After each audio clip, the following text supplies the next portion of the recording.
Hello दोस्तों, आज हम लोग इस वीडियो में जानेंगे रैम और रोम के बारे में।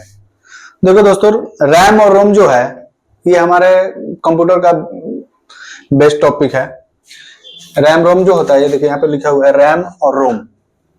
ये रैम क्या होता है? रैम का फुल फॉर्म होता है रैंडम एक्सेस मेमोरी। क्या होता है? Random access memory. ये जो रैम होता है ये हमारे कंप्यूटर के जितने सारे एप्लीकेशन है उसको चलाने के लिए होता है। ठीक है, जैसे मान लीजिए आपका एक फोन है, उस फोन में बहुत सारा एप्लीकेशन है, जैसे व्हाट्सएप, यूट्यूब या फिर फेसबुक या कोई भी एप्लीकेशन है। कंप्यूटर में आ जाता है तो कंप्यूटर टाइपिंग हो गया, गूगल क्रोम हो गया, एमएस ऑफिस हो गया, कोई वीडियो एडिटिंग का एप्लीकेशन हो गया। इस एप्लीकेशन को चलाने के लिए रैम की जरूरत पड़ती है। ये जो जितना सारा एप्लीकेशन है ये रैम के माध्यम से चलता है।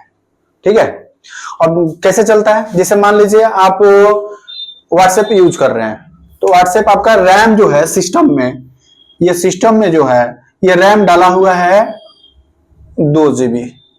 ठीक है, अब ये 2 GB जो रैम है ये आपके जो भी एप्लीकेशन खोलिएगा उसके अनुसार चलेगा। जिसमें मान लीजिए कि आपका एप्लीकेशन है जो 2 GB का ही है, 2 GB लोड लेके चल रहा है। ठीक है, 2 GB स्टोरेज का एप्लीकेशन है और रैम भी आपके सिस्टम में 2 GB का ही है, तो वो सिस्टम आपका नहीं चल पाएगा, वहीं पे हैंग होना चालू हो जाएगा, यानी हैंग होने लगेगा। अब खुलिएगा तो खुलेगा ही नहीं। अब जैसे आदमी कहता है ना कि कोई भी एप्लीकेशन खोल रहे हैं तो बहुत टाइम लग रहा है, बफरिंग कर रहा है, तो किसके लिए कर रहा है, क्यों कर रहा है? क्योंकि उसमें रैम का जो क्षमता है वो कम है और एप्लीकेशन भी उसी के इतना है जितना हमारा रैम की क्षमता है, इसीलिए मोबाइल हैंग करता है और बफरिंग करता है। अब ऐसे मान लीजिए आपके मोबाइल में बहुत ज्यादा रैम है, जैसे 8 GB रैम है, और आप एप्लीकेशन जो यूज कर रहे हैं वो 2 GB 2.5 GB का यूज कर रहे हैं, उतना लोड लेके चल रहा है, तो आपका मोबाइल कभी भी हैंग नहीं कर सकता है। समझ गए? रैम जो होता है वोलेटाइल मेमोरी होता है, जो कि आपके किए गए कार्यों को याद नहीं करता है, ये चलाने के लिए होता है। कोई भी एप्लीकेशन है आपका रैम के माध्यम से चलेगा, अगर रैम नहीं रहेगा तो नहीं चलेगा।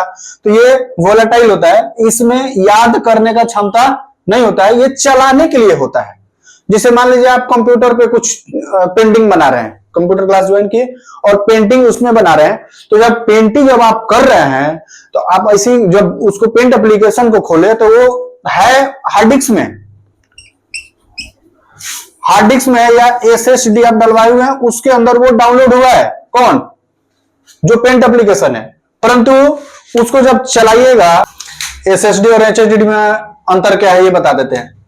इसमें जो है ये डाटा को ट्रांसफर करने में ये बहुत सारा फास्ट होता है, और हार्ड डिस्क जो है ये स्लो रहता है। अब तक चल गया होगा कि इसमें एक CD रहता है जिसको चलना रहता है, रीड करना रहता है, उसको मूविंग करना रहता है, तो डाटा को ट्रांसफर करने में या ढूंढने में समय लगता है। परंतु SSD में ऐसा कुछ नहीं है, SSD में चिप रहता है और उसके माध्यम से डाटा को ट्रांसफर करता है। ना ये इसको टूटने का डर रहता है, ना गिरने का डर रहता है। अगर गिर भी गया तो कोई दिक्कत नहीं है, और हार्ड डिस्क गिर गया तो आपका खराब हो सकता है, क्रैक हो सकता है, ये जो मूविंग करने वाला है इसको डिस्टर्ब हो जाएगा, तो फिर आपका नहीं चल पाएगा। ठीक है, और हार्ड डिस्क के माध्यम से और SSD, हार्ड डिस्क की अपेक्षा SSD जो रहता है ये कॉस्टली रहता है, ये महंगा आएगा और ये थोड़ा सस्ता आएगा।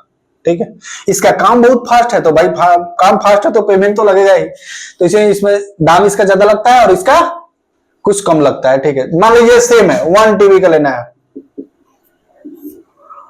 और ये भी 1 TB का ले लेते हैं। अब उसके अपेक्षा इसका दाम है 2500, और वही सेम चीज आ जाएंगे तो इसको इसका लग जाएगा 4000 रुपया, सेम चीज। परंतु इसमें फायदा क्या है? ये ज्यादा फास्ट है, ये ज्यादा स्लो है, ये कम काम करेगा, ये ज्यादा काम करेगा, ज्यादा फास्ट। अब जैसे मान लीजिए आपको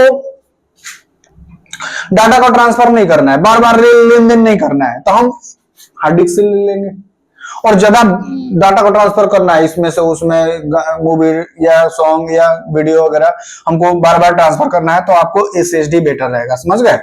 और आपको अगर केवल सिस्टम में डाटा को ट्रांसफर नहीं करना है, रखना है, तो उसके लिए आप ये दोनों ले लीजिए। जैसे मान लीजिए हमको सिस्टम को तेज चलाना है तो SSD सिस्टम पे कर देंगे। ड्राइव होता है कंप्यूटर के अंदर, ड्राइव रहेगा CDE एफ ऐसे ड्राइव रहता है। तो हम सी ड्राइव में हमको एसएसडी कर देंगे, उसके बाद डी ई एफ जो भी ड्राइव है उसको हम local disk D E F में कर देंगे, हार्ड डिस्क को, एसएसडी को सी में कर देंगे, जो कंप्यूटर को चलाने के लिए होता है। कंप्यूटर हमारा फास्ट चलेगा। समझ गए? चलिए नेक्स्ट वीडियो में हम लोग जानेंगे मदरबोर्ड के बारे में, एमबी मदरबोर्ड के बारे में जानेंगे कि मदरबोर्ड काम कैसे करता है।